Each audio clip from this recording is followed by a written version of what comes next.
하나님 말씀 보겠습니다. 히브리서 9장 12절부터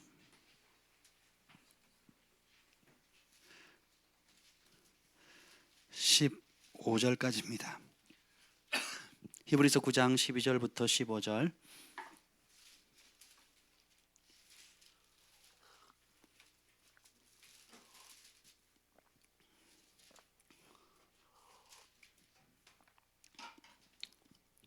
히브리서 9장 12절부터 15절 말씀입니다. 한 절씩 교독하겠습니다. 염소와 송아지의 피로 하지 아니하시고 오직 자기의 피로 영원한 속죄를 이루사 단번에 성소에 들어가셨느니라.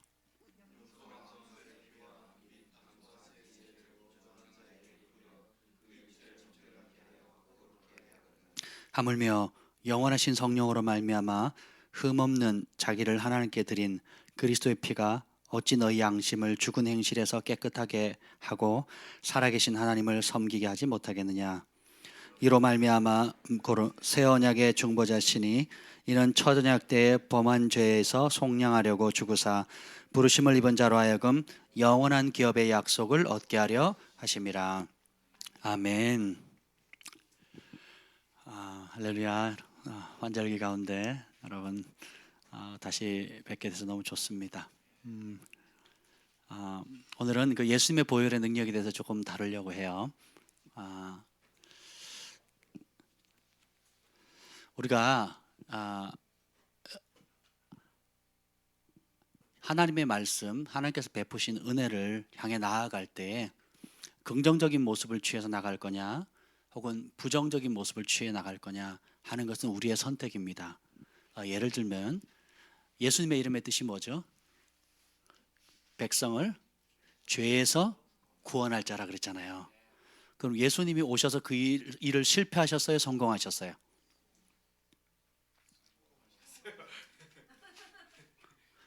죄에서 그 백성을, 자기 백성을 구원할 자라는 뜻이 예수님의 지저스라는 뜻이 예수님의 그 많은 이름 가운데 담겨져 있는 놀라운 비밀이 있는데 이 땅에 오신 가장 대표적인 목적이 뭐라고요?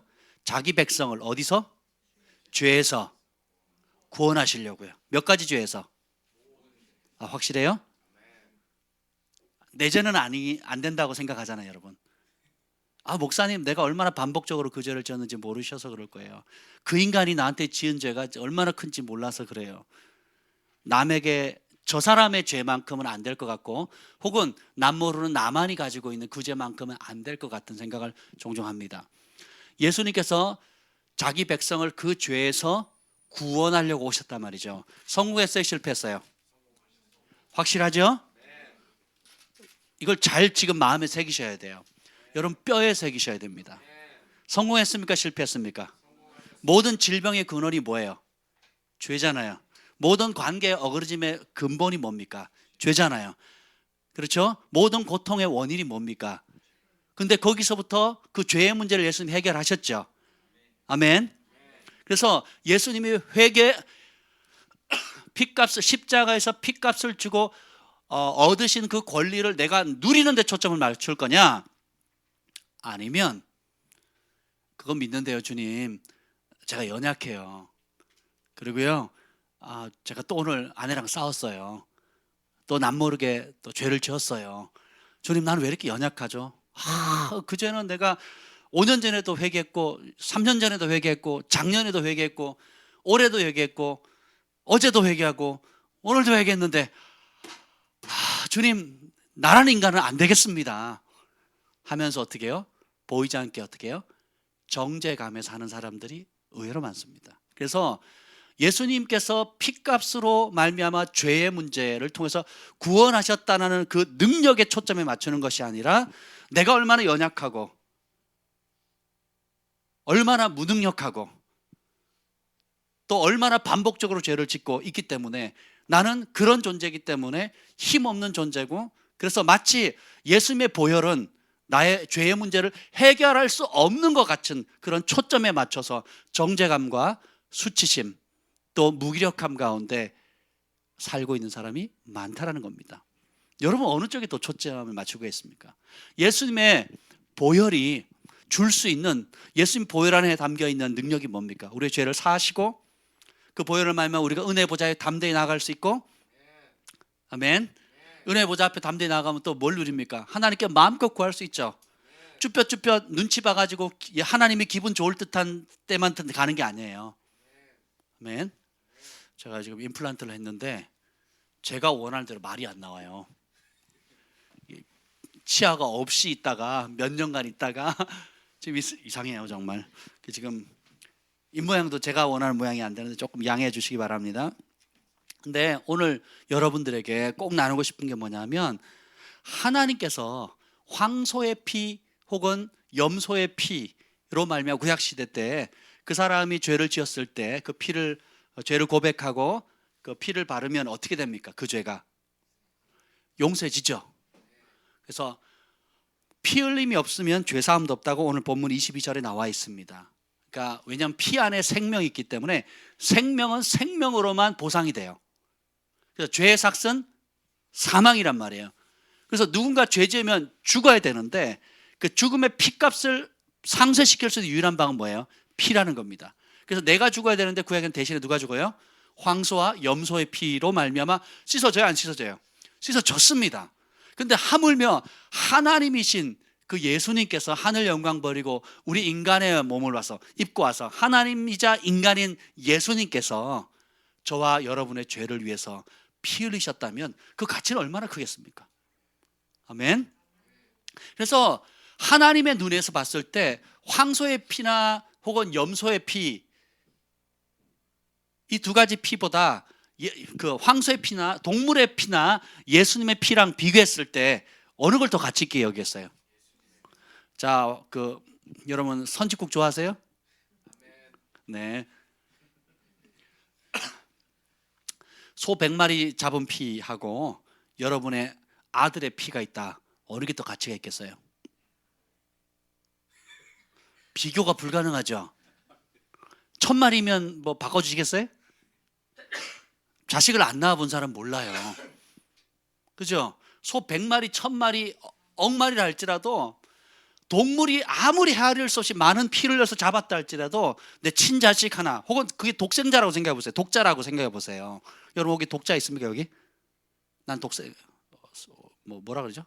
혼자 있는 딸을 뭐라 그래요? 외동딸, 외동딸, 문안동녀, 뭐 이렇게 뭐 한번 생각을 해보세요. 그 부모가 황소 100마리랑 바꾸겠어요? 그 피를? 비교 불가한 거예요. 그런데 황소나 염소의 피도 가치가 있고 역사를 하는데 하물며 하나님의 독생자이신 예수님의 그 보혈이 얼마나 능력이 있겠습니까? 오늘 이 12절 한번 읽어봅시다. 12절 시작. 염소와 송아지의 피로 하지 아니하고 오직 자기의 피로 영원한 속죄를 이루사 단번에 성소에 들어가셨느니라. 여기서 말하는 성소는 지성소를 얘기합니다. 그래서 주님께서, 우리가 이제 하나님께서 예수님의 보혈을, 독생자 예수님의 보혈을 가치 있게 여기듯이 우리도 예수님의 보혈의 가치를 하나님의 눈으로 볼 수 있어야 돼요. 이게 왜 중요하냐면 이걸 못 보죠. 그럼 여러분은 계속 여러분의 연약함에 초점을 맞추게 돼요. 또 습관적인 죄를 지을 수밖에 없는 연약한 존재라고 볼 수밖에 없고요. 그리고 주님 앞에 끊임없이 정죄감 가운데 나갑니다. 자신이 없어요. 여러분 제가 이렇게 쓰면, 주일날 쓰면 몇 가지 증상이 있어요. 이게 앞에 쓰면 볼 수 있는 증상인데 뭐냐면, 한 주 동안 성령 충만하고 그리고 기도 열심히 하고 은혜 가운데 사는 사람은요 저를 반겨 맞습니다. 그리고 설교 때도 저를 똑바로 쳐다봐요. 근데 뭔가 꿀리는 게 있고 뭔가 부부싸움을 하고 왔다든지 혹은 뭐 영적으로 안 좋다든지 그러면요 벌써 기둥 옆으로 가요. 기둥 옆으로. 우리 진희 자매님 두 칸 옆으로 가요. 두 칸 옆으로 가면 안 보이거든요. 그리고 눈을 안 마주칩니다. 왜요? 뭔가 불편함이 있기 때문에 그래요. 그렇죠? 자, 그러면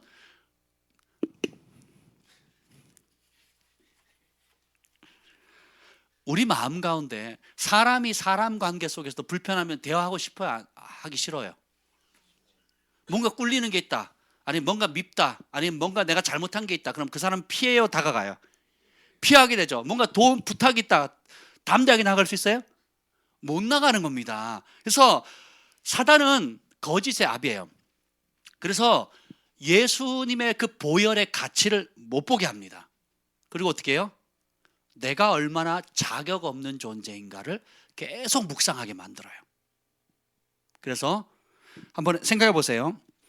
여러분이 수치감이나 정죄감이 조금이라도 남아있다면, 다시 질문할게요. 예수님이 나의 모든 죄를 용서할 능력이 있다는 걸 믿어야 합니다. 예수님의 보혈의 능력이 있습니까 없습니까? 여러분의 99가지 죄는 용서가 되고 내가 생각하는 심각한 그 죄는 용서가 안 된다고 생각하세요? 아니면 다 용서하십니까? 여러분이 진실로 회개하고 요한 1서 1장 9절에 보면 만일 누구든지 하나님께 나가서 자기 죄를 고백하면 저는 미쁘시고 의로우사 몇 가지 죄에서 용서하신다고요? 모든 죄에서 용서하신대요. 따라합시다. 모든 죄. 옆에 분에게 얘기해서 당신의 모든 죄는 용서받을 수 있습니다. 그런데 이 사실을 모르면, 근데 머리로는 이해하잖아요. 현실로는, 내 마음 중심으로는. 한번 보세요. 여러분 마음 가운데 여전히 그럼에도 불구하고 수치심, 정죄감이 남아있으면 하나님 앞에 당당하게 나아가지 못합니다. 그리고 당당하게 못 나가니까 자유롭지를 못해요. 뭔가 불편합니다. 그리고 하나님께서 약속해 주신, 예수님의 보혈 안에서 누릴 수 있는 약속이 뭡니까? 하나님 자녀됨의 축복 있죠. 그리고 질병으로부터 치유가 되죠. 그리고 끊임없이 공급받을 수 있죠. 꼬리가 되지 않고 머리가 되죠. 그리고 우리가 먹는 물과 양식에 하나님께서 복 주신다 그랬죠. 그리고 애굽에서 있었던 모든 그런 질병들을 그 가정에 주지 않겠다 하셨죠. 그리고 창조적인 지혜를 주시죠. 사람들 앞에 존귀케 되죠. 만남의 은총, 온갖 것들 있잖아요. 그래서 너희가 전에는 내 이름으로 아무것도 구하지 않았지만 이제는 구해라. 내 이름으로 무엇이든지, 따라합시다. 무엇이든지 구하면 아버지께서 주신다 그랬고, 믿고 구한 것은 받은 줄로 믿으라. 그리하면 이루어진다 그랬어요. 근데 의심하는 자는 파도에 울리는 그 움직이는 배와 같아가지고 받을 걸 생각하라 마라. 근데 보세요. 우리가 예수님의 보혈이 우리의 죄를, 수치감, 모든 정죄감을 깨끗이 씻는다는 그것을 머리가 아닌 가슴으로 못 누리면 믿음으로 구하게 돼요? 의심하며 구하게 돼요? 그렇죠? 믿음에 확신이 있어요 없어요? 하나님이 내 기도를 들으신다, 확신이 있어요 없어요? 그럼 믿음은, 그 확신이 약할수록 믿음은 커져요 줄어들어요? 이것이 굉장히 중요합니다.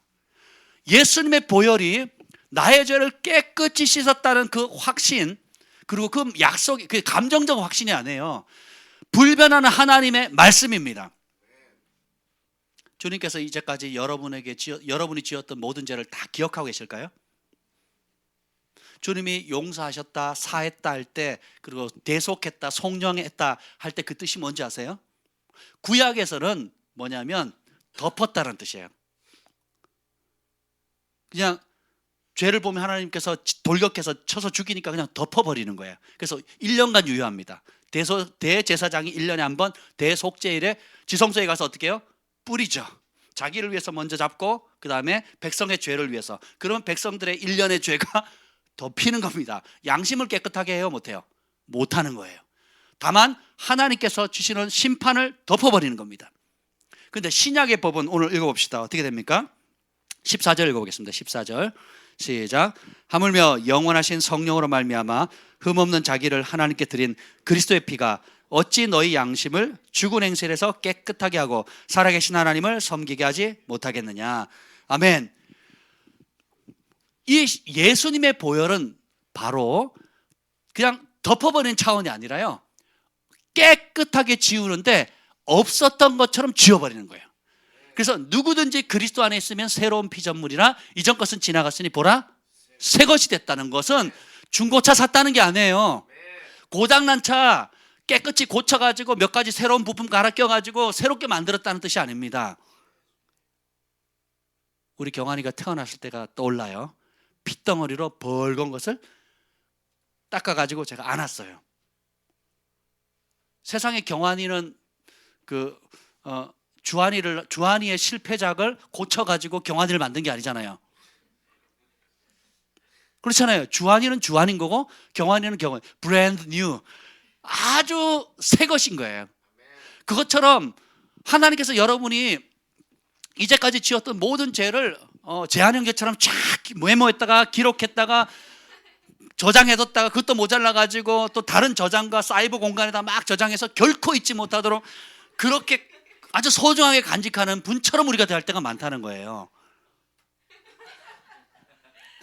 주님은 다시 기억지 않는다 그랬는데 그 다시 기억하지 않는다는 말은 뭐냐면 그런 적이 있은지도 모른다는 거예요. 근데 우리는 어떻게 해요? 기억해요. 그리고 내 죄도 기억할 뿐만 아니라 또 누구예요? 다른 사람의 죄도 기억하는 거예요. 그럼 누가 불행해져요? 하나님이 불행해져요? 자기가 불행해져요? 정말 이게 말이 제 말대로 제 얘기대로 안 나오네요. 오늘 드디어 밑에 2개 덮었거든요. 임플란트가 이렇게 오래 걸리는 줄 몰랐습니다. 한 6개월 이상 걸리네요. 그래서 오늘 처음으로 씌웠는데 오른쪽으로 씹으니까 너무 좋아요. 맨날 왼쪽만 씹어가지고 너무 힘들었는데 지금 살도 씹혀요. 이 오른쪽에 살도 씹히고 이게 치아가 없으니까 위에 게 또 내려앉는다 그러더라고요. 그래서 막 진짜 여러분 하여튼 치과 가지 마세요. 건강한 게 최고입니다. 정죄감이 있으면 확신이 없어요. 그리고 내 양심에 내가 자꾸 정죄하는 그 꺼리낌이 있죠. 그러면 다른 사람이 좋게 보일까요? 꺼리끼게 보일까요? 내 안에 기쁨이 있으면 다른 사람은 어떻게 바라봐요? 기쁘게 바라보죠. 내 안에 평강이 있으면 다른 사람을 평강으로, 내 안에 분노가 있으면 분노로, 내가 하나님께서 나를 완전히 용납하셨고 사랑하시고 나는 사랑받는 존재고 나의 의가 아닌 예수님의 그 의로 말미암아 내가 하나님의 의가 되어서 은혜의 보좌 앞에 담대히 나아갈 수 있는, 마치 우리 사랑의 소망의 온유가 내 방 아빠 방으로 박차고 마음껏 들고 오듯이 제가 옷을 갈아입고 있을 때 애들은 뛰어 들어옵니다. 샤워할 때도 뛰어 들어와요. 문만 열려 있으면 애들 안 가립니다. 왜? 우리 아빠니까. 전혀 그에 거리낌이 없어요. 그런 담대함이 있으면 사람들을 볼 때도 어떻게 보겠어요? 그렇게 보는 겁니다. 그래서 내가 정죄감과 수치감과 부족하다, 열등감 가운데 있게 되면 다른 사람도 어떻게 해요? 여러분 그거 아세요? 우월감이 강한 사람은 열등감도 강해요. 그러니까 우월감이나 열등감은 똑같은 말입니다. 서울대생만큼 열등감이 강한 학생들이 없어요. 왜 그런지 아세요? 자기는 탑으로 왔는데 자기 고등학교 때는 전국에서는 안 다긴다는 학생들이 온 거 아니에요. 그런데 서울대를 딱 과별로 딱 들어가 보니까 합격했으면 좋았는데 들어가 보니까 80명 중에 1등 있고 80등 있죠. 그 사이에 내가 몇 번째예요. 근데 늘 1등 하던 사람들은 2등도 용납이 안 돼요. 여러분 꼴찌하는 사람 자살하는 거 보셨어요?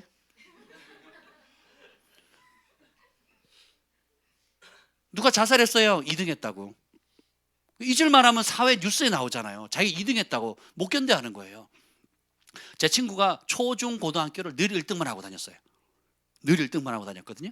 근데 고등학교 때 단학교에 전학 갔다가 오느라고 등수가 밀렸어요. 애가 견디지를 못해 하는 거예요. 저랑 절친한 친구예요. 제가 그때 그 친구 없을 때 제가 1등 했거든요. 그 친구가 저에게 공부하는 법을 가르쳐 줬는데 근데 그 친구가 못 견뎌 하는 거예요. 결국은 그 친구 1등 했을까요? 안 했을까요? 했어요. 그래서 결국은 고등학교 때 1등으로 졸업을 했습니다. 근데 저는 성적에 관심이 없었어요. 그 당시에. 아무튼 간에. 근데 그 우월감이 큰 사람은 상대적으로 어떻게 해요? 열등감이 큰 거예요. 사람을 있는 모습 그대로 용납하는 게 정상이에요. 축구선수가 너 왜 야구 못하니? 이러면 그 질문 자체가 웃기잖아요. 안 그래요? 축구선수도 야구를 잘해야 되는 거예요? 각자 지으신 모습 그대로, 있는 모습 그대로 용납되어지도록 하나님 우리를 창조하셨어요. 근데 이렇게 수치감과 정죄감이 남아있으면 자기가 자유롭겠어요? 아니면 뭔가 불편하겠어요? 불편하죠. 그럼 어떻게 해요? 다른 사람도 불편하게 만드는 거예요. 그래서 스스로 묶이게 되는 겁니다. 그리고 예수님께서 여러 가지 온갖 약속을 주잖아요. 예를 들면 나를 믿는 자는 내가 한 일을 할 거고 나보다 더 큰 일을 하리라. 그럼 그 말씀을 수치감이나 열등감에 있거나 정죄감에 있는 사람은 뭐라고 생각해요? 나는 자격이 없어. 관동 형제나 믿음이 있으니까 헤어샵에서 기도해 주는 거지, 나는 기도도 못했고 또 습관적인 죄도 아직 못 벗어났고 난 이것도 안 되고 저것도 안 되고 뭐도 안 되고 안 되고 안 되고 안 되고 안 돼서 나는 그럴 자격이 있다 없다? 없다라는 거죠. 네, 따라서 나는 자격 없다. 실제로 자격이 없어요. 내 의로 여러분이 범죄하는 그 범죄를, 여러분이 습관적인 죄든 뭐 고의적인 죄든 혹은 실수라는 죄든 간에 그 죄값을 여러분의 노력으로 다 치를 수 있어요 없어요? 내 능력으로 그 죄값을 치를 수 있어요 없어요? 불가능해요. 불가능해. 영화에서 보니까 어떤 그 저격수가 자기가 실수 한 번 할 때마다 칼로 긋더라고요. 나는 실수가 용납이 안 되는 사람인데 잘못 쐈다는 거야. 그래서 거요. 그래서 팔에 자국이 많더라고요. 그렇게 긋는다고 한들 그 죄가 사라집니까? 그 수치감이 사라져요? 그 열등감이 사라집니까? 안 되는 거예요. 그래서 황소도 잡아보고 염소도 잡아보고, 그리고 제가 말레이시아 페낭인가 갔더니 힌두교에서요 그 성인식을 하는데 어떻게 하는지 아세요? 진짜 큰 쇠갈고리 있죠. 이 쇠갈고리를 앞에 마차가 있고 줄을 연결해서 그 쇠갈고리를 마차가 있고 그 줄을 연결해서 그 쇠갈고리를 사람 등 있죠. 남자들이 이제 성인이 되면 성인식을 하는데, 여러분 그 말레이시아 안테나 걸 감사하세요. 그 고리를 뒤에다가 살에다가 있잖아요. 걸어요. 그래서 이걸 많이 걸을수록 멋있는 사람인 거예요. 그리고 인격이 됐고 성인이 될 자격이 있고 그리고 어른으로서 이제 구실을 할 수 있다고 생각하는 거예요. 그래서 어떤 사람은 3개 걸고 어떤 사람은 6개, 어떤 사람은 12개 거는 겁니다. 마침 우리 선교팀이 그걸 봤는데 그걸 그냥 한두 대가 끌고 가는 게 아니라 도시 전체가 나와요. 그래서 거기에 이제 그 어른이 되는 청년들이 전부 다 나옵니다. 그래서 걸어가지고 그걸 끌고 가는데, 야, 고행을 스스로 하는 거예요. 그러면 여러분 죄가 없어집니까? 그래서 내가 스스로 내 죄를 없앨 수 있어요 없어요? 만약에 황소나 염소의 피가 우리의 죄를 덮을 수는 있어도 우리 그 근본적인 동기를 새롭게 하지 못한다면, 이 죄의 본성을 하나님의 신의 성품으로 바꾸지 못하면 어떻게 해요? 계속 반복적으로 일어나겠죠. 그래서 만약에 황소나 염소의 피로 그냥 살짝 덮는 걸로 됐다면 계속 황소, 염소 잡아면 됐겠죠. 그럼 우리 한국에 오면 한우값이 더 폭등하겠죠. 그렇지 않을까요? 근데 그것이 하나의 예표라 그러고 모형이라 그랬거든요. 성경에서는 하늘의 천국에 있는 성막의 그림자라 그랬거든요. 그럼 그 가짜고 진짜를 예비하는 모형이에요. 그럼 진짜이신 예수님께서 죄 없으신 그분이, 죄를 알지도 못하시는 그분이 저와 여러분을 죄에서 구원하시고 그 핏값으로 우리를 사시면 은혜의 보좌 앞에 담대히 나아갈 수 있도록, 그렇게 함으로 어떻게 됩니까?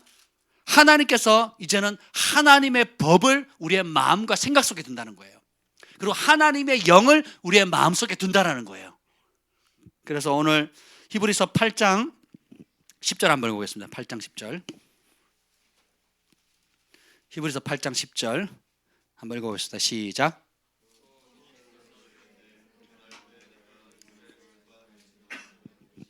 내 법을 그들의 생각에 두고 그들의 마음에 이것을 기록하리라.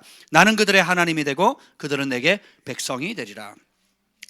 전에는 율법을 10계명에 613가지의 그 조문으로 만들었단 말이에요. 그래서 어떻게 그 법이 어디에 새겨져 있어요? 두루마리에 새겨져 있고 석판에 새겨져 있었단 말이에요. 그렇죠? 그래서 회당 안식일에 회당에 가면 이사야서 읽는단 말이에요. 그리고 그걸 개인이 보관할 수 있어요 없어요? 못합니다. 지금이야 다 성경을 가지고 있죠. 그때 그건 불가능해요. 근데 주님께서 어떻게 해요? 그러니까 사람들이 개인이 보관을 못하니까 어떻게 해요? 외우죠. 그래서 바리새인들은 어떻게 합니까? 유대인들은 어릴 때부터 모세오경을 달달달 외웁니다. 창세기, 출애굽기, 레위기, 민수기, 신명기, 모세오경을 다 외워. 여러분도 다 외우시잖아요. 그죠? 외워도 지켜요 못 지켜요? 그래서 어떻게 해요? 날마다 황소 잡는 겁니다. 1년에 한 번씩. 또 소소한 범죄 지을 때마다도 나가는 거예요.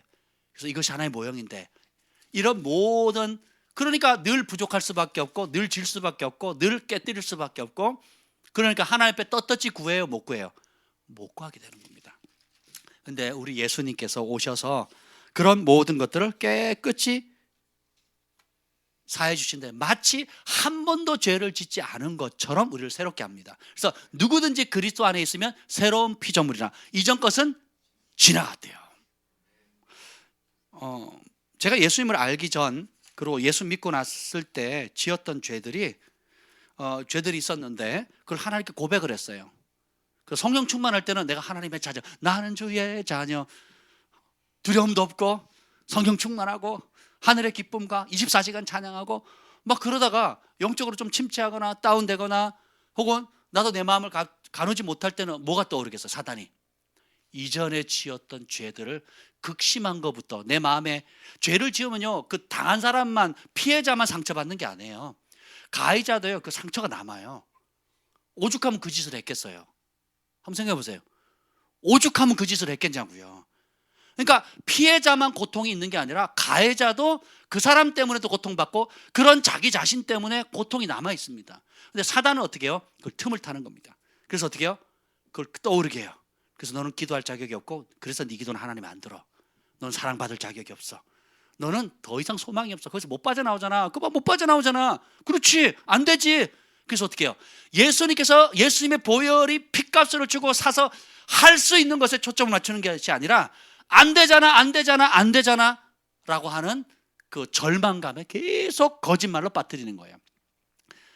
파리 한 마리, 파리가 있고 코끼리가 있어요. 코끼리가 이겨요? 파리가 이겨요? 너무 질문이 어려워요? 파리가 이겨? 에? 아니 프랑스 파리 말고 날아다니는 파리. 파리가 이겨요? 코끼리가 이겨요? 자, 파리가 코끼리 위로 올라가서 밟았어요. 또 반대로 코끼리가 파리 위에 가서 밟았어요. 누가 이겨요? 정말 너무 영적이라 슈퍼내추럴한 세대라 이게 코끼리가 이겨요. 어느 초등학교를 나왔는지. 엔트라는 영화를 봤죠? 못 봤어요? 못 봤어요? 한번 보세요. 재밌어요. 그러면 파리가 코끼리를 이길 수도 있을지 모르겠어요. 그러니까 안 보신 분은 못 웃어요. 한번 생각해 보세요. 파리가 물리적인 힘으로 코끼리를 이길 수가 없어요. 근데 코끼리의 천적 중에 하나가 파리가 돼요. 왜 그렇게 되는 줄 아세요? 코끼리 얼마나 큽니까? 제가 동물원 갔는데 진짜 크더라고요. 와, 너무너무 커요. 그리고 근데 파리는 종류마다 다 다른데 어쨌든 작잖아요. 게임이 안 되죠. 근데 그 파리가 코끼리를 죽여요. 어떻게 죽이는지 아세요? 코끼리가 상처난 부위, 코끼리가 어디 긁히거나 다치거나 뭐 이렇게 하면 상처가 나잖아요. 그 부위에 가서 알을 까거나 전염시키는 겁니다. 그래서 자기 힘으로는 코끼리를 죽었다 깨도 죽일 수 있어요, 없어요? 없는데 어떻게 해요? 상처가 있는 곳에 거기에 접촉해 가지고 알을 까든 혹은 세균을 오염시키든 그렇게 하면 어떻게 돼요? 코끼리가 파리의 힘 때문에 죽는 것이 아니라 파리가 가져온 그 상처로 말미암은 그런 어떤 오염으로 인해서 결국 어떻게 그 병으로 죽는 겁니다. 사단이 이겨요? 여러분이 사단을 이겨요? 예수님 안에 있는 사람은 코끼리 같은 존재, 영적으로 말하면. 사단은 코끼리 앞에 있는 파리 같은 존재입니다. 누가 밟아요? 우리가 밟는 겁니다. 누가 이겨요? 우리가 이길 수 있는 거예요. 근데 우리가 어떻게 해요? 상처가 나면 그 상처를 어떻게 해요? 상처라는 게 뭐냐면, 자 보세요. 우리가 거듭나는 순간 영은 완전히 새롭게 됩니다. 근데 몸과 생각은, 혼과 몸은 어떻게 됩니까? 그대로죠. 예를 들면 여러분 70대에 예수님 믿었어요. 그럼 영은 새로운 피조물이 됐잖아요. 그럼 몸도 20대로 바뀌어요? 생각도 20대로 바뀝니까? 경상도 스타일은 여전히 경상도 스타일로 생각해요. 전라도 사람들은 여전히 전라도 스타일로 생각합니다. 영은 새로워졌는데 이 생각은, 혼은 뭐예요? 말씀으로 말미암아 계속 양육받고 순종을 통해서 훈련되어져야 돼요. 그러지 않으면 어떻게 돼요? 자, 저희 경상도에서는 남자가 부엌에 가는 게 용납이 안 됩니다. 손에 물 묻히면 안 돼요. 남자는 누워서 아는 됐다, 재떨이 그럼 갖다 줘야 되는 거예요. 이게 경상도 스타일인 거예요. 이 경상도 사나이가 예수님을 믿었어요. 예수님을 믿었어요. 그러니까 교회 가서 은혜도 받고 기도도 하고 막 눈물도 흘리고 회개도 합니다. 집에 와서는 하나님 말씀을 못 배우면 인자용기선 섬김을 받으려 함이 아니라 오히려 섬기러 왔고 심지어 대속물로 죽기까지 자신을 내어주기로 했다 그랬잖아요. 내가 주와 선생되어 너희의 발을 씻겼으니 너희도 서로 발을 씻겨 섬기는 것이 마땅하니라. 섬기는 것이 특별하다? 마땅하죠. 그러면 집에 가서는 어떻게 해야 돼요? 내가 주와 선생되어 너희의 발을 씻겼으니 너희도 서로 발을 씻겨 섬기는 것이 마땅하니라.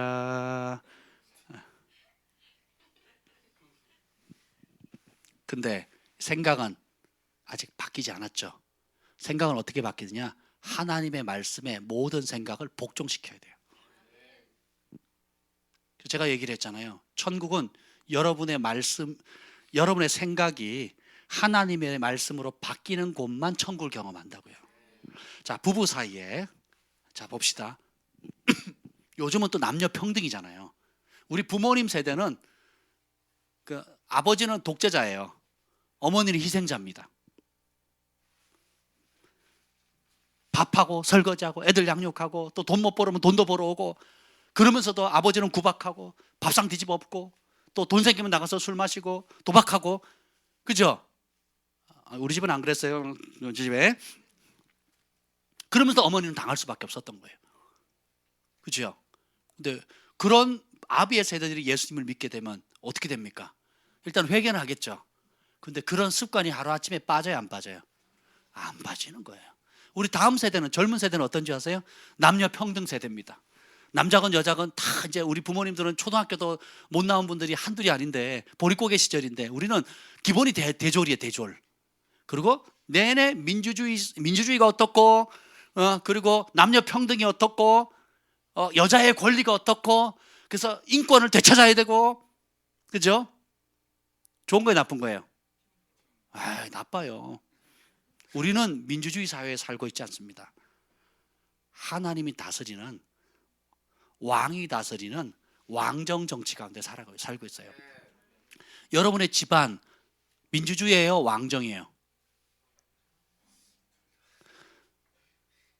아버지가 월급을 받아오면 가족회의를 열어서 재정 수입 지출 표를 짜가지고 자 투표해가지고 그래서 의견이 많은 쪽으로 해서 지출을 하고 있죠, 여러분. 민주주의는 그렇게 해야 되는 거 아니에요? 예. 아버지가 회사를 옮겨야 되는데 잠깐만요 투표합시다 하고 결정합니까? 회사에 가면 사장님이 무슨 일을 결정할 때 전 사원들 다 모아놓고 자 이제 새로운 사업에 투자하려고 하는데 동의하시는 분 자 투표합니다. 49대 51. 2% 모자랐네요. 다음번에 하지요. 이렇게 됩니까? 군대 민주주의를 해요? 아니 민주주의 사회인데 아니에요? 우리나라 민주주의 아니에요? 대통령이 민주주의적으로 결정합니까? FTA 하니까 전 국민 투표합시다. 투표하고 여론 봐가지고 해요? 수렴은 하겠죠. 근데 결정은 누가 합니까? 여러분, 우리는 민주주의에 살고 있지 않아요. 하나님 나라도 왕정입니다. 생각이 안 바뀌면 부부 사이에 마찬가지예요. 남자가 여자가 평등하다. 평등하기 뭐가 평등해요? 각자 존귀한 자지 여러분이 생각하는 개념의 평등은 아니에요. 영적인 질서를 하나님께서 만드셨습니다. 그래서 아내는 남편에게 뭐 하래요? 복종하는데 교회가 예수님께 복종하듯 하래요. 그렇게 살고 계시죠? 아무도 대답을 안 하시네. 오늘 그거 대답하실 분들이 많이 빠졌어요. 남편은 아내를 어떻게 하라고요? 그리스도께서 교회를 위해서 자신을 십자가에 달려 죽기까지 사랑한 것처럼 사랑하래요. 어느 게 쉬워요? 순종하고 따르는 게 쉬워요? 죽는 게 쉬워요? 불공평해. 그러니까 불공평하다고 성경 평등이 아니라고요. 죽을래요? 그냥 순종할래요? 어느 게 쉬워요? 불공평하다니까, 불공평. 근데 이 말씀을 순종하지 않으면 부부 사이는 천국이 없습니다. 끊임없이 부딪히는 거예요. 돈이 많이 들어오면 많이 들었다고 싸우고, 없으면 없다고 싸우고, 자식 문제, 자식 교육 때문에 싸우고, 또 뭐 여가 생활을 어떻게 할 건지, 별의별 것 때문에. 그 뭐예요? 누가 결정할 거냐거든요. 결국은 누가 최종 결정권을 갖느냐 이거거든요. 근데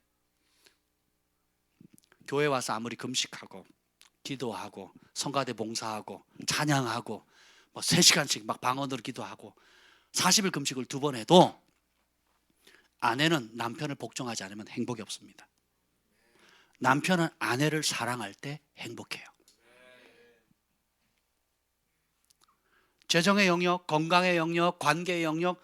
여러분 생각해보세요. 마음에 미움이 있으면, 그리고 부부는 분방하지 말라 그랬거든요. 방을 나눠 쓰지 말라 그랬어요. 분방하게 되면 사단이 틈탄다 그랬거든요. 분방해놓고 남편이 바람났네, 뭐 여자가 바람났네. 요즘은 여자들 바람 많이 나더라고요. 분방해놓고는, 각방 써놓고는 몇 년째 각방 쓰는 사람도 있어요. 이게 뭐예요? 사단에게 틈을 주는 거거든요. 그러면 그 둘 사이에 행복이 있어요, 없어요? 영적 안정감이 있겠어요? 그걸 보는 자식들이 영적이 평강하겠어요? 없는 거예요. 그래서 성경에는 분방하지 말라 그러면 분방하지 말아야 되는 겁니다. 싫다 그러면 다리에다가 족쇄를 묶어서라도 그리고 같이 자야 돼요.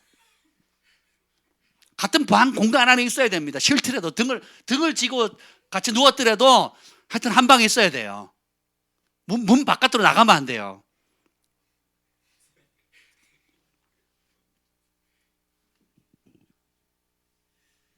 생각이 하나님 말씀을 안 바뀌면 그 영역은 계속 지옥입니다. 그래서 바뀌는 영역만 천국이 돼요. 재정도 하나님이 원했던 재정의 법칙대로 순종할 때에 물꼬가 열리는 거예요. 건강도 하나님이 말씀하신 그 말씀 안에 있을 때 건강할 수 있는 겁니다. 그래서 예수님의 보혈의 가치로 돌아오는데, 예수님의 그 보혈 안에 담겨 있는 하나님의 뜻을 모르게 되면 그 혜택을 못 누리게 돼요. 그래서 자꾸 찝찝한 거예요. 화장실 갔다가 안 닦고 나온 것처럼. 혹은 누구랑 대판 싸웠는데 미안하다, 서로 용서를 구했어요. 용서를 구했는데 조금 의심스러운 거야. 저 사람 진짜 용서했나? 나는 저 사람 진짜로 용서했나? 요즘은 그렇잖아요. 앞끝도 있고 뒤끝도 있고, 앞에서도 막 쏴붙이고 뒤끝도 되게 오래 가요. 그죠? 만약에 그런 관계라면 어떻게 해요? 이 사람이, 자 보세요. 제가 예전에 가끔 살다 보면 삶에 이제 부딪힐 때가 있잖아요. 그 마음이 어려운 사람이 있는데, 또 저한테 잘못한 사람이나 또 그런 사람, 또 제가 잘못하기는 할 때도 있죠. 사람인지라. 근데 어떤 분이 저에게 상처를 줬어요. 그런데 나중에 그분이 와서 미안하다고 저한테 사과를 했어요. 사과를 했단 말이에요. 그리고 갔어요. 근데 용서합니다 그러고 보냈는데 나는 그게 안 믿겨지는 거예요. 그 말이. 여러분 누가 사과하면 다 믿겨지죠? 안 믿겨져요? 저만 그런 거예요? 저 사람은 안 믿겨지는 거예요. 진짜 사과한 거 맞아? 근데 막 한참 고민을 했어요. 그걸 옆에서 보던 우리 김 목사님이 그러는 거예요. 저분이 그런 말을 했다면 진짜 그런 의미로 한 겁니다. 누가 확증을 딱 해주니까 그 다음부터 평강이 오더라고요. 근데 그 얘기를 하기 전에는 기분 나쁠 때마다 떠올라요. 그때 나한테 그랬지. 근데 또 만나야 되네. 안 보면 되는데 또 사과한 데다가 이제 봐야 되잖아요. 사과를 했으니까, 내가 용서해 준다 내 입으로 얘기를 했으니까 어떻게 돼요? 또 봐야 되잖아요. 볼 때마다 떨떠름한 거예요. 저 사람 진짜 자신의 잘못을 인정하고 돌이킨 거 맞아? 그러면 그 관계는 회복돼야 안 돼요? 안 됩니다. 주님이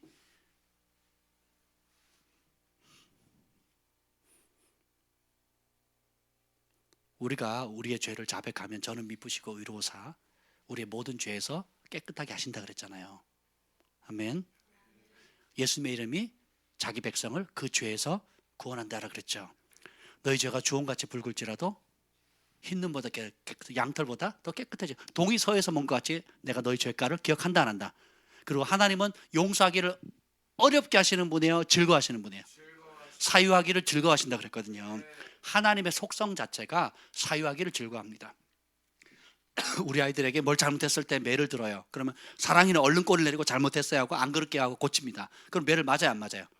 그래도 네가 잘못은 무슨 일단 맞고 생각해. 그렇게 때리지 않는다는 거죠. 매를 드는 이유는 뭐예요? 패는데 목적이 있는 거예요? 돌이키는 것에 목적이 있어요? 돌이키면 때려요, 안 때려요? 근데 우리 주한이 경환이 맞았어요. 처음에 부모가 부족해가지고, 특히 애비가 부족해가지고. 근데 이제 얘네들 실수 때문에 사랑이 소망의 온유는 맞을 일이 거의 없습니다. 또 딸이잖아요. 남자들은 맷집, 여자는 사랑받아야 되기 때문에.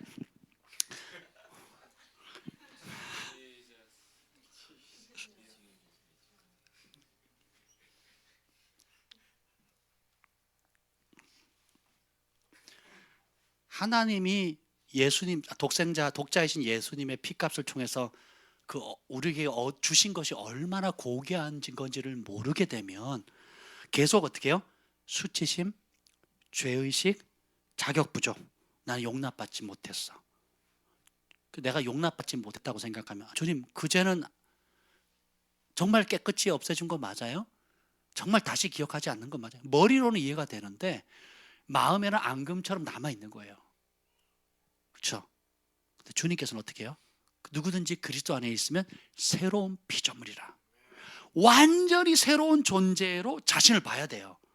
하나님 그렇게 보시거든요. 그리고 어떻게 해요? 나에게 죄 지은 사람이나 과거에 못된 짓 했던 그런 모든 사건들 있죠. 그것도 어떻게 완전히 새롭게 봐야 되는 겁니다. 다시 기억지 않는다 그랬거든요. 그걸 그렇게 보는 게 중요한 게 뭐냐면 그래야 무릎 꿇을 때 담대하게 구하게 되는 거예요. 은혜의 보좌 앞에 쭈뼛쭈뼛 들어가는 것이 아니라 여러분이 가지고 있던 어떤 여러분의 경건의 의로 나아가는 게 아니에요. 예수님께서 이뤄놓으신 그 공로를 의지해서 나가는 겁니다. 우리가 은혜의 보좌 앞에 나갈 때 유일하게 보는 게 뭔지 아세요? 승만이가 21일 금식을 몇 번을 했고 우리 정 목사님 40일 금식을 했고, 그러니까 두 사람은 좀 빨리 나가고 21일 금식을 못한 우리 보람이는 눈치 보면서 들어가는 거예요. 주님 눈치 보면서 분위기 봐가지고 주님 기분이 좋을 때 한번, 내가 상태가 좋을 때 한번. 승만이랑 우리 정 목사님은 그냥 담대하게 외치는 거예요. 주님 내가 보셨죠? 40일 금식했고 21일 금식 2번 했고요. 와 신난다. 아무 공로가 안 된다는 거예요. 우리가 주님 앞에 담대히 나아갈 수 있는 유일한 근거는 우리의 어떠함이 아니에요. 예수님의 보혈의 은혜입니다. 그래서 누구든지 기도할 때 누구 이름으로 기도하래요? 40일 금식한 아무개의 이름으로 하는 게 아니에요. 21일 금식한 아무개의 이름으로 나아가는 게 아닙니다. 우리를 사랑하사 우리를 위해서 피 흘리신 예수님의 그 유일한 이름을 의지해서 나아가는 거예요. 그래서 누구도 이제는 하나님의 자녀를 참소할 수 있어요, 없어요? 근데 누가 자신을 많이 참소합니까? 자기 자신이에요. 우리가 그리스도 안에 있으면 결코 정죄함이 없나니 그랬어요.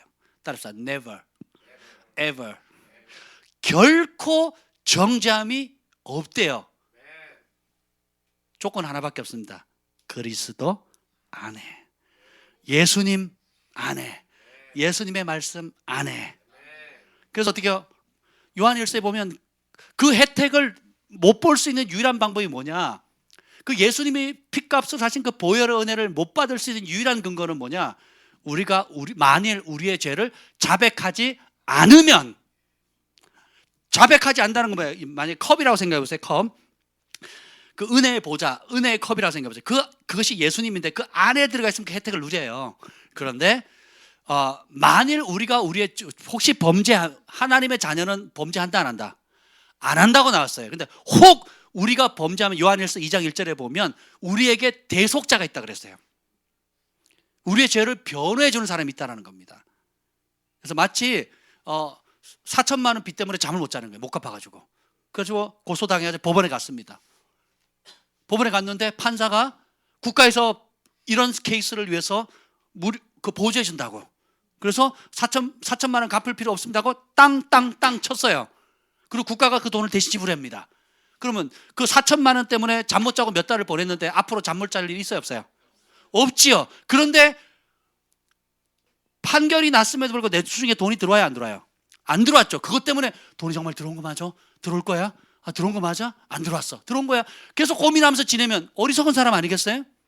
주님께서 우리의 피값을 가지고 너희가 만일 너희의 죄를 고백하면 다시 그리스도 안에 들어가는 거예요. 그래서 누가복음에는 이렇게 나옵니다. 만일 어떤 사람이 하루에, 따라합시다, 하루에 7번 범죄하거든. 그리고 7번 죄를 지었어요. 뭐 그런 사람도 진짜 대단한 용기죠. 어떻게 하루에 7번 또 그 사람한테, 한 사람한테 가서 죄를 지어요? 근데 그 사람이 대단한 믿음을 가지고 있어요. 그래서 7번 돌아가지고 미안, 잘못했습니다, 용서해 주세요 그러는 거예요. 이 대단한 믿음의 소유자예요. 그죠?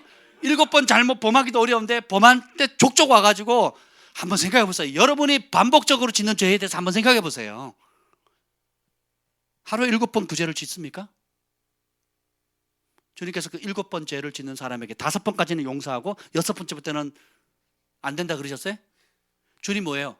용서하래요. 누가? 우리가. 왜요? 할 수 있으니까. 그리고 다른 성경에는 베드로의 얘기 나오죠. 70번씩 7번, 77에 490번 나오잖아요. 한 사람이 이 사람에 대해서 490번 죄를 지을 수 있어요, 없어요? 그것도 불가능해요. 근데 혹 그렇다 할지라도 490번이나 용서해 주세요 하면 어떻게 하라고요? 용서해 주래요. 왜요? 그것을 명하신 하나님이 그렇게 용서하기를 즐거워하신다는 거예요. 그리고 뒤끝 있다 없다? 없대요. 깔끔하신 분이에요. 에? 깔끔하시다고요. 4천만 원의 빚이 탕감됐는데 그것 때문에 걱정하면 어리석잖아요. 주님이 깨끗하게 용서하셨대요. 그래야 이것을 진짜 여러분 영혼 속에 믿어야 하나님 앞에 나아갈 때 담대함을 얻습니다. 쭈뼛하지 않아요. 그리고 사단이 다시 돌아와가지고 뭐예요? 네가 그럴 자격 있어? 네가 한 죄를 한번 생각해봐. 야, 너 뻔뻔하다. 야, 너 벌써 이게 몇 번째니? 미령아, 몇 번째야 너? 벌써 꿀리잖아요.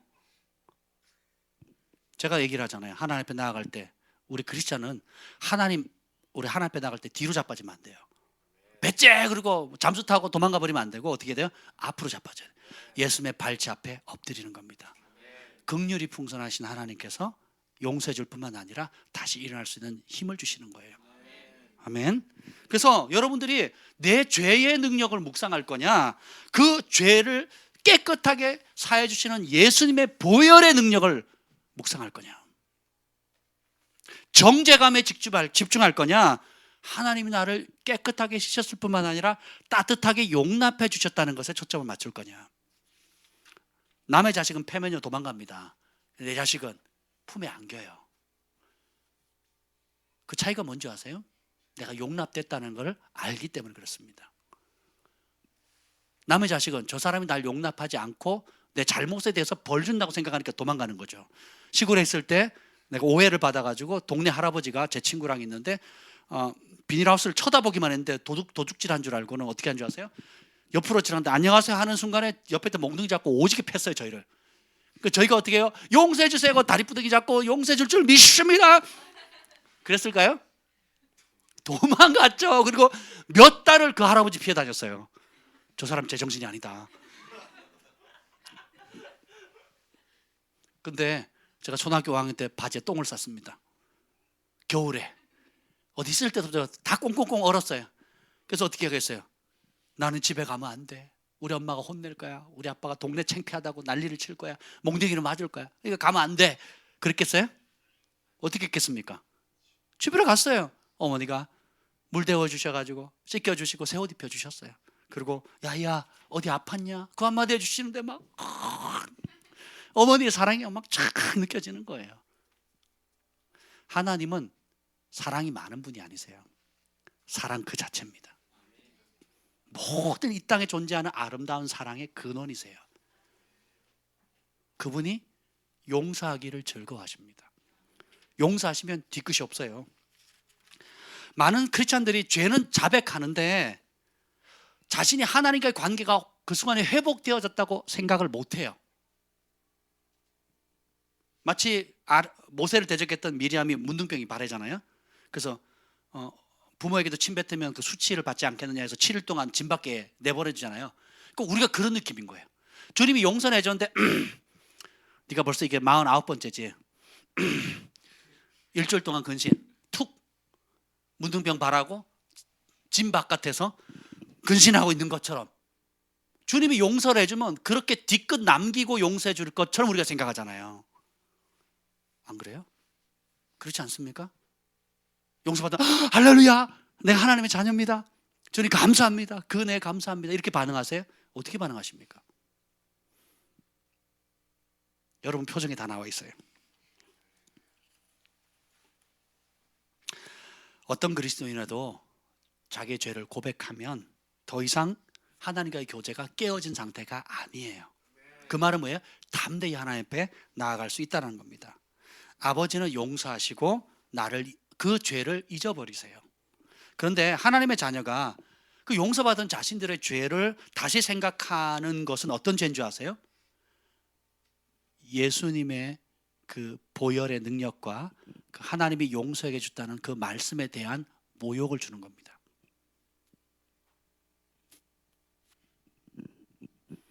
하나님이 독생자 예수님을 죽여서 핏값으로 그 죄에서 깨끗하게 한 그 선물을 모욕하는 거예요.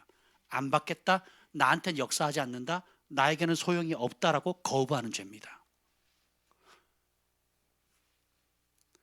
유일한 조건 하나예요. 만일 우리가 우리의 죄를 자백하면. 자백했다면 어떻게 해요? 누리는 거예요. 여러분 용서를 누리시길 바랍니다. 혹시 범죄했다 할때도 회복되어졌을 때, 회개하고 회복되어졌을 때 그 은혜를 어떻게 해요? 누리셔야 돼요. 그 누리는 걸 기뻐하십니다.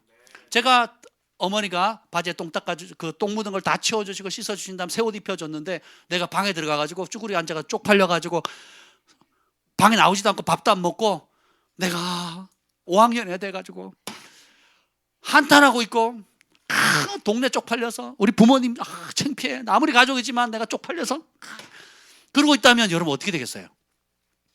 한 달, 두 달 그러고 있다면 철수야 여기 지금 네가 좋아하는 좀 생선 구워놨다 와서 먹어라. 저는 그를 먹을 자격이 없어요. 철수야 에버랜드 가자. 오늘 재밌게 가족들 나들이 가자. 저는 그럴 자격이 없어요. 바지에 똥 싼 놈이 무슨. 그러면 그 맛있는 음식을 하신 어머니께 대한 모욕인 것이고 가족들을 위해서 함께 즐거워하는 그 자리에 한 사람이 삐져 있거나 한 사람이 화가 나 있거나 한 사람이 낙담해 있으면 온 가족이 행복한가요? 아니잖아요. 그렇잖아요. 오히려 깨끗이 우리 하나님께서 용서해 주셨던 것처럼 다시 기억하지 않는 것처럼 우리도 우리 자신에 대해서 그리고 우리에게 죄 지은 자에 대해서 어떻게 해요? 깨끗이 용서하는 겁니다. 더 이상 여러분이 여러분의 죄를 고백했다면 깨어진 상태에 살지 마세요. 무가치하고 열등하고 수치감 가운데 쭈뼛쭈뼛 눈치 보면서 그렇게 하지 마세요. 하나님은 믿음이 없이는 하나님을 기쁘게 하지 못한다니. 하나님께 나아가는 자는 반드시 가 계신 것과 그가 자기를 찾기만 해도 뭐 준다고요? 상 주신대요. 금식하는 게 아니라 뭐 한다면 찾기만 해도 상 주신대요. 세상에 이런 분이 어디 있어요?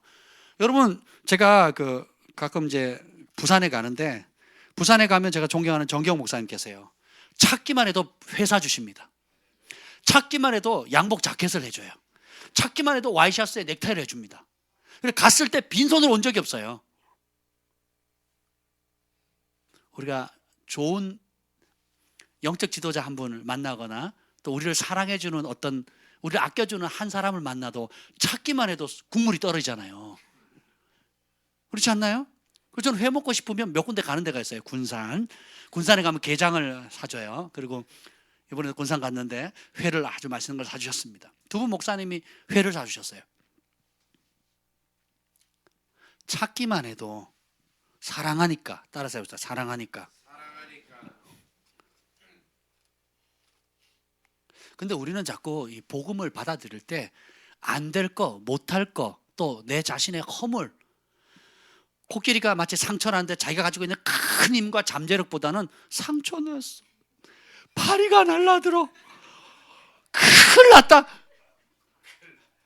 이것만 보고 있으면 파리가 날 죽이려고 해.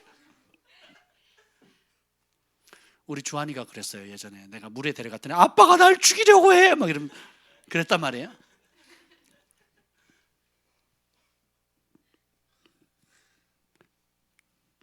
여러분이 뭔가 옳지 못할 것을 할 것에 대한 염려 걱정에 빠지지 마세요.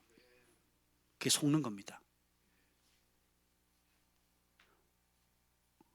14절에 보면 영원하신 성령으로 말미암아 흠없이 자기를 드신 하나님께 드린 그리스도의 피가 어찌 너희 양심을 죽은 행실에서 깨끗하게 하고 살아계신 하나님을 섬기게 하지 못하겠느냐. 살아계신 하나님을 섬길 수 있는 능력을 줍니다. 예수님의 보혈은 단순히 우리의 죄만 사할 뿐만 아니라 보혈로 죄 사하면 누가 들어와요? 성령님이 어디 계세요? 내 안에 계시는 거예요. 전에는 우리가 죄 사함 받으려면 어떻게 해요? 소, 양 잡아가지고 피 흘려가지고 성전으로 달려가야 되죠. 그리고 사역하려면 성전에서 해야 되죠. 근데 예수님 오셔서는 거꾸로 하죠. 어디에요? 길거리로 나갑니다. 왜요? 예수님은 뭘 받으셨어요? 성령 받으셨잖아요. 그 성령을, 예수님이 받은 성령이랑 여러분 받은 성령이랑 같아요, 틀려요? 똑같죠? 믿어요? 네, 그러면 예수님께서 어떻게 해요? 성전으로 가는 게 아니라 예수님 자체가 성전이 되는 거예요. 그래서 어떻게 해요? 예수님 자체가 빛이니까 어둠으로 나아가는 겁니다. 세상으로 나아가는 거예요. 그런 담대함이 어디서 오느냐? 하나님과의 관계에서 오는 겁니다. 근데 여러분 아이가 딱 태어났을 때 이 아이가 범죄하면 어떡하지? 이 아이가 또 사고 치면 어떡하지? 이 아이가 이런저런 도둑이 되면 어떡하지? 그 생각을 하세요? 아니면 부모가 이름을 지어주면서 야, 너는 정말 주님을 기쁘시게 하는 자가 되라, 여호와를 경외하고 기뻐하는 자가 되라, 열방을 변화시키는 사람이 되라, 아빠가 이런 것보다 더 많은 일을 하라 하면 또 이 아이를 통해서 하나님이 얼마나 놀라운 일을 하실까 기대하죠. 누구든지 그리스도 안에 있으면 새로운 피조물이에요. 하나님이 우리를 그렇게 바라보세요. 그럼 나도 어떻게 우리 자신을 하나님이 바라보듯이 바라보는 겁니다. 베드로가 무리를 걸었잖아요. 누굴 바라봤을 때? 여러분도 무리를 걸어보신 적 있죠? 근데 그 시선이 예수님께 떠나가서 파도를 보니까 어떻게 됩니까? 풍랑은 현실이에요. 현실을 더 크게 집중하는 순간 어떻게 해요? 빠지죠. 근데 기쁜 소식은 다시 어떻게 해요? 예수님을 바라보죠. 빠져서 영원히 죽어버린 게 아니라 빠졌으니까 안 돼, 나는 더 이상 이 풍랑에서 살아날 수가 없어가 아니에요. 빠졌다 할지라도 어떻게 다시 주님의 이름을 부르짖고 주님을 찾으니까 어떻게 해요? 좋으신 주님이 와서 손을 내밀고 다시 어떻게 해요? 무리를 걸어오는 거예요. 그래서 열쇠는 뭐예요? 시선을 예수님께 두는 겁니다. 히브리서 11장에 보면 믿음의 주요 온전케 하시는 예수님을 바라보자. 그래서 우리의 시선만 예수님께서 하신 일들에 대해서 초점을 맞추는 거예요. 근데 우리는 하나님의 말씀을 읽을 때 예수님께서 하신 일, 그리고 예수님께서 하고 계신 일에 초점을 맞추는 게 아니라 사단이 하고 있는 일, 그리고 나의 연약함, 내 부족함, 내가 받은 상처, 내가 받은 아픔에 너무 오래 묶여 있었다는 거예요. 그 눈을 떼서 예수님께서 하신 일을 봐야 됩니다. 여러분이 만약에 하나님 앞이나 또 심지어 사탄 앞에서도 아무런 열등 없이 예수님처럼 행할 수 있는 그런 담대함이 있다면 여러분 어마어마한 사람이 되는 거예요. 은혜의 보좌 앞에 나갈 때도 쭈뼛쭈뼛 나가는 게 담대히 나고, 그래서 들어가면서 하나님은 내 기도를 반드시 들으신다. 그리고 내가 하지 못하는 일이지만 하나님을 의지하면 믿는 자에게 능치 못함이 없다. 내 기도가 마치기 전에 주님이 응답하신다 약속했으니까 오늘 기도가 마치기 전에 주님이 응답하신다. 이런 담대함이 믿음이 기적을 가져오거든요. 근데 이 확신이 없으면 불신이 어떻게 해요? 기적이 없습니다. 불신하면 기적이 없어요. 사탄 앞에 섰을 때도 어떻게 해요? 하나님이 나를 뒤에서, 나는 하나님의 아들이고 하나님의 자녀고 하나님 나를 도우시고 하나님 나와 함께 하시고, 다 성경에 있는 얘기 없는 얘기예요. 누가 한 약속이에요? 제가 한 약속이에요? 예수님이 하신 약속이에요? 예수님이 약속하신 거 맞죠? 그 약속 지켜야 안 지키세요? 그 담대함과 확신이 있으면 어떻게 해요? 사탄 앞에서 당당한 거예요. 가끔씩 전에 사탄이 저를 찾아온 적이 있어요. 이걸 몰랐을 때는 어떻게 된 줄 아세요? 가위가 눌리는 거예요. 그리고 처음 예수 믿을 때 6개월 동안 거의 전 세계에 있는 귀신이, 목만 잘린 귀신들이 매일 제 방을 방문했거든요. 막 소리대고 비웃고 막 그랬어요. 근데 이 권세를 알고 난 다음부터는 예수 믿으면 떠나가는데 순식간에 사라지는 거예요. 뿐만 아니라 어느 날 귀신, 사탄인지 하여튼 찾아왔어요. 누가 자고 있는데 와서 이렇게 쳐다보더라고요. 그래서 제가 어떻게 한 줄 아세요? 보고 돌아서서 잤어요. 진짜로요. 몇 번 그런 적이 있어요. 한번 보고 뭐 사탄아 물러가라, 그것도 필요 없어요. 왜요? 내가 하는 입에서 나오는 말에 관심 있는 게 아니라 진짜 믿느냐를 보는 거예요. 예수 믿으면 떠나가라 떠나가라 막 큰 소리 빡빡 쳐도 안 떠나가는 사람이 있고요. 그 사람 가기만 해도 떠나가는 사람이 있어요. 뭐예요? 진짜 믿느냐예요. 진짜 믿느냐예요. 여러분이 진짜 그 수치감과 정죄감과 죄의식 없이 깨끗하게 내가 죄를 고백함으로 주님의 피값으로 내 죄가 온전히 사함 받았고 은혜 보좌 앞에 담대히 나아갈 수 있다면 어마어마한 일을 합니다. 마귀보다 더 큰 분이 우리 안에 계셔요. 아멘. 사탄이 하는 일, 또 죄가 하는 일에 더 많이 초점을 맞추지 마세요. 내 안에 계신 성령님이 하시는 그 일에 더 많이 초점을 맞추시길 바랍니다. 내가 못할 것, 내가 안 되는 일, 그리고 내가 늘 자빠지는 그 일에 마음과 시선을 뺏기지 마세요. 풍랑, 폭풍 내 힘으로 돼야 안 돼요. 거기에 뺏기면 아무리 믿음이 좋았던 베드로도 어떻게 물에 빠지는 거예요. 근데 기쁜 소식은 물에 빠져도 다시 어떻게 누굴 바라봐요? 예수님을 바라보면 어떻게 해요? 건져 주실 뿐만 아니라 어떻게 해요? 예수님과 함께 물 위를 걸어 돌아오는 겁니다. 우리가 우리 자신을 바라본다면 아무것도 할 수 없어요. 그래서 베드로가 성전 미문에 앉아있던 그 안전뱅 38년 동안 걷지 못했던 사람을 일으켰어요. 사람들이 난리가 났죠. 성이 뒤집어졌습니다. 그랬더니 사람들이 막 신처럼 대하려고 하니까 뭐니까 백성들아, 부형들아, 이게 나의 무슨 경건의 능력으로, 우리의 경건의 능력으로 된 게 아니다 그래요. 전 같으면 어떻게 해요? 베드로가 나 수제자야. 예수님 3년 반 쫓아다녔거든. 예수님 나 변화산도 데려갔다. 변화산. 그리고 죽은 자를 살릴 때 다른 9명의 제자를 안 데려갔거든. 근데 베드로, 야고보, 요한 세 사람만 콕 찍어가지고 살리는 모습 보여주셨어. 너네 봤어? 예수님 살리는 거 봤어? 난 봤거든.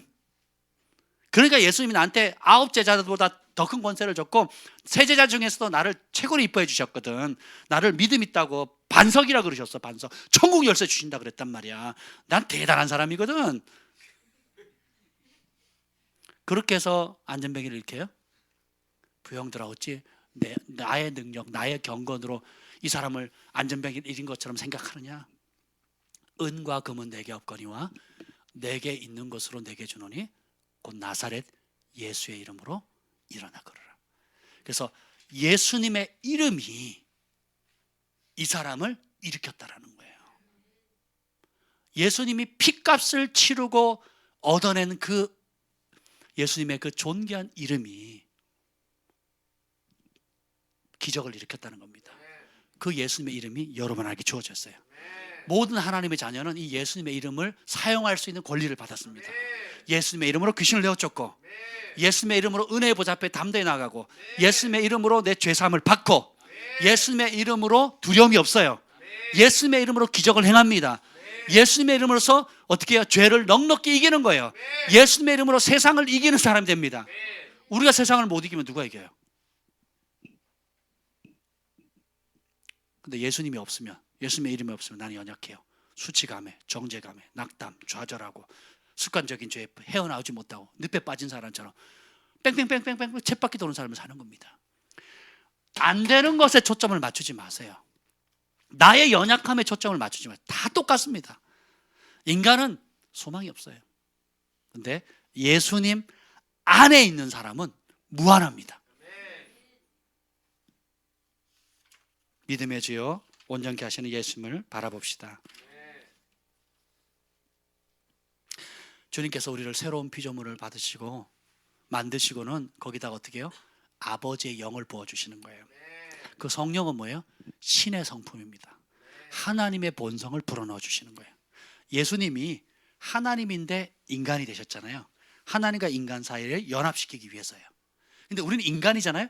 인간인데 하나님의 영을 받았어요. 예수님은 하나님인데 인간의 몸을 입고 왔어요. 그리고 성령에 순종하는 삶을 살았습니다. 우리는 인간인데 하나님의 영을 받았습니다. 여러분은 정말 특별한 존재예요. 우리 인간은 하나님의 형상을 따라 지음받아야 된다고 그랬잖아요. 우리가 짐승의 형상을 따라 지음받은 게 아니에요. 로봇의 형상이 아닌 겁니다. 본능을 따라 사는 삶이 아니에요. 하나님의 형상을. 그래서 이 땅 주님께서 이 모든 피값으로 이루어는 결국은 뭐냐면 그 핵심은 이 땅에 예수님처럼 행할 사람을 일으키는 겁니다. 요한일서 2장 6절 한번 읽어보겠습니다. 마무리할게요. 요한일서 2장 6절.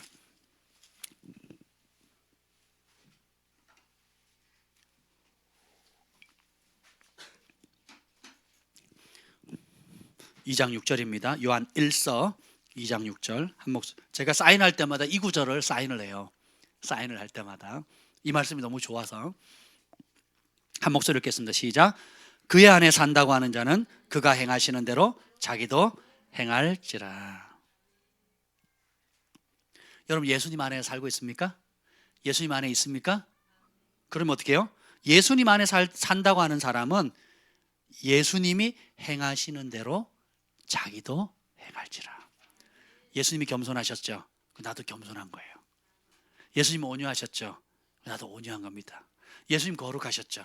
나도 거룩한 거예요. 예수님 병자를 고치셨죠? 나도 고치는 거예요. 예수님 귀신을 내어쫓죠? 나도 귀신을 내어쫓습니다. 예수님 기적을 행하셨죠? 나도 기적을 행하는 거예요. 예수님께서 긍휼히 여기셨죠? 나도 긍휼히 여기는 거예요. 그의 안에 산다고 하는 자는 그가 행하시는 대로 행할지라. 예수님 안에 산다고 하는 우리 모두는 예수님과 동일한 수준, 아니 믿는 자는 내가 하는 일보다 할 것이고 나보다 더 큰 일도 한다 그랬잖아요. 예수님 수준의 차원을 넘어서서 예수님보다 더 큰 일 하는 거예요. 그러면 어떻게 대저 물이 바다를 덮은 같이 여호와의 영광을 인정하는 것이 온 세상에 가득한 일이 저와 여러분을 통해서 일어나는 겁니다. 이것이 예수님 피값을 치르고 얻으신 거예요. 우리 한 사람 한 사람이 그런 존재입니다. 사람들은 이렇게 얘기해요. 목사님, 내가 얼마나 연약한지 몰라서 그래요. 제가 가끔씩 전통교회에 가서 이제 말씀을 전하거나 이제 뭐 시드니에 갔을 때도 이제 그 주일 예배를 드리는데 대표 기도를 하시잖아요.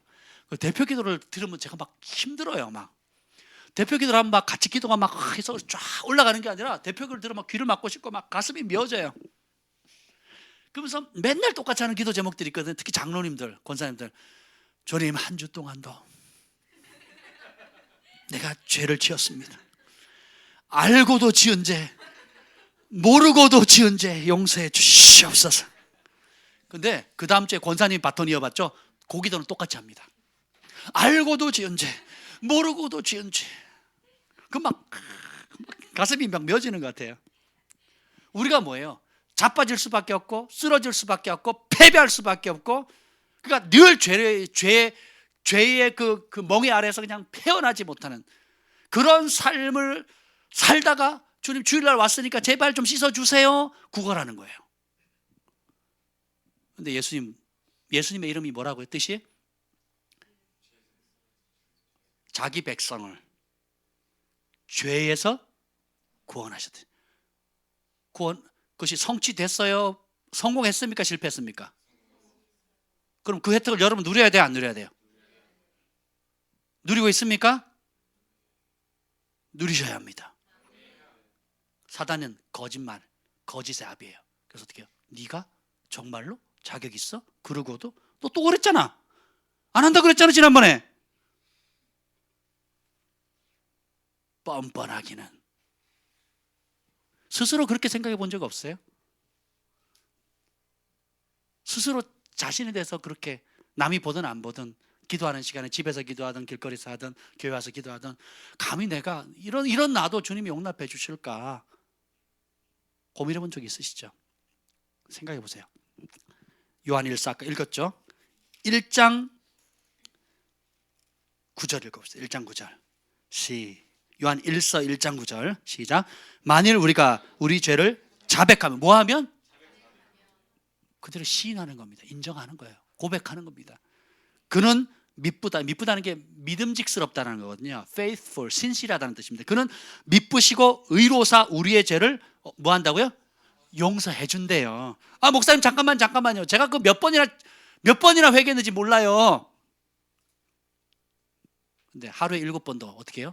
용서하라 그랬죠. 77에 490번도 용서하라 그랬죠. 사람에게 용서할 것을 요구하신, 명령하신 하나님께서 우리의 죄를 얼마나 기꺼이 용서해 주시겠습니까? 하나님을 오라 우리가 여호와를 알자, 힘써 여호와를 알자. 내가 오늘도 오면서 찬양을 들어서 주님을 더욱 알기 원하네, 내 마음 다해 주님을 더욱 알기 원하네, 내 평생의 소원 하는 찬양을 듣고 왔거든요. 제가 설교하지만 주님을 잘 몰라요. 알아가는 거예요.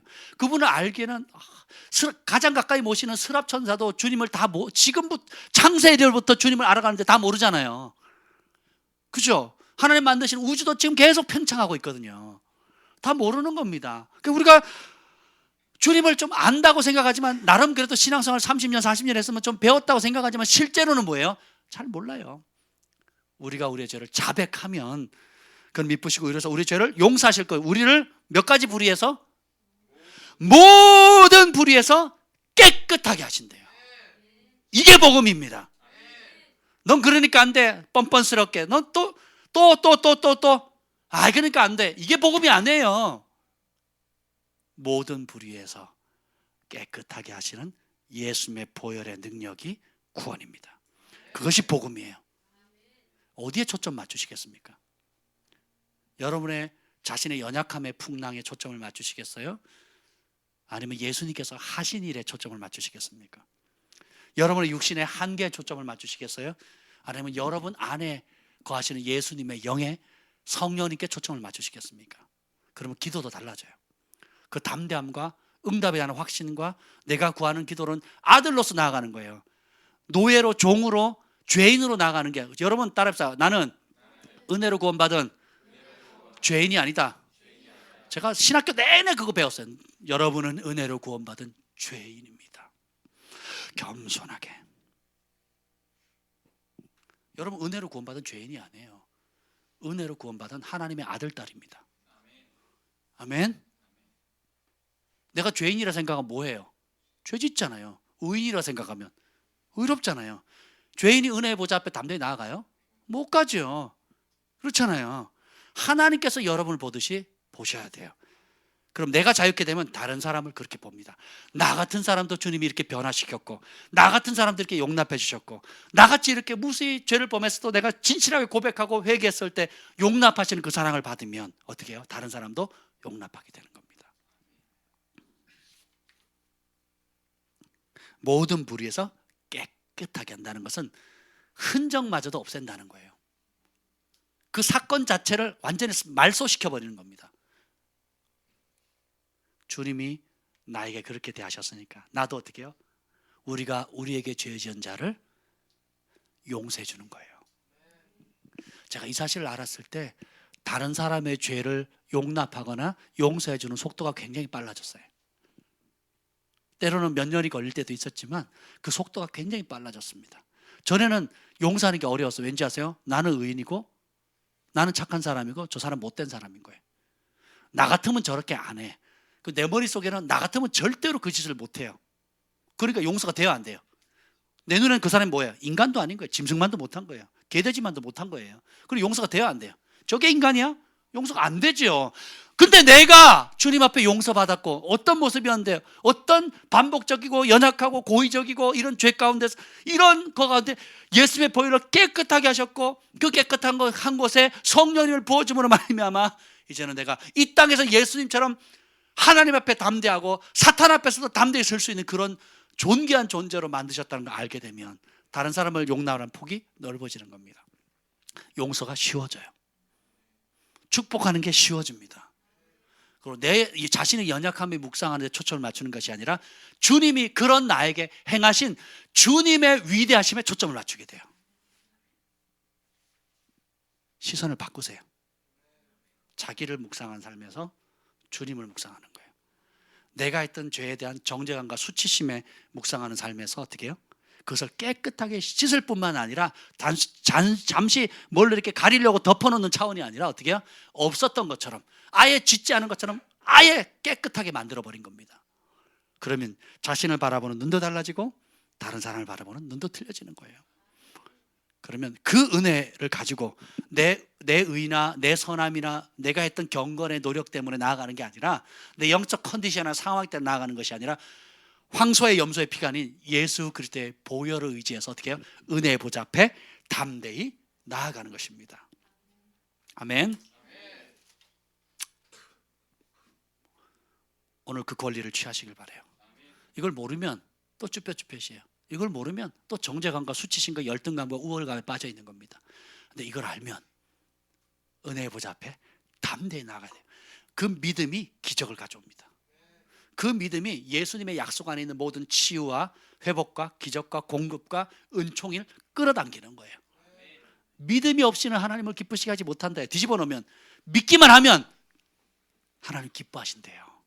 하나님이 가장 기뻐하는 건 뭐냐면 하나님이 하신 일을 믿어주는 거예요. 하나님이 예수님을 통해서 하신 일을 믿어주는 거예요. 그 성경에 크리스찬이라는 단어는 몇 번 안 나옵니다. 한 번 나오나요? 크리스찬이라는 단어는 한 번 나와요. 안디옥 교회에. 믿는 자라는 단어는 무지 많이 나옵니다. 우리는 이 예수님의 말씀을 믿는 사람이에요. 하나님이 예수님을 통해서 하신 일들을 믿는 사람입니다. 그리스도 예수 안에 있는 자는 결코 정죄함이 없느니라. 하나님이 정죄하지 않는데 어떻게 사탄이 정죄해요? 하나님이 정죄하지 않는데 어떻게 내가 하나님보다 더 위대한 사람이에요? 내가 나를 정죄할 수 없는 겁니다. 하나님이 정죄하지 않는 사람 우리가 어떻게 정죄하겠어요? 우리가 어떻게 형제들을 정죄하겠습니까? 이 약속의 말씀을 취하시기 바랍니다. 이 확신 가운데 오늘 기도해 보세요. 여러분이 구하기 전에 주님이 아시고 기도를 마치기 전에 응답하신 은혜가 있을 것입니다. 기도하겠습니다. 우리 한 40분 남았는데요. 뜨겁게 오늘 이 말씀을 묵상하면서 우리 함께 기도하도록 하겠습니다.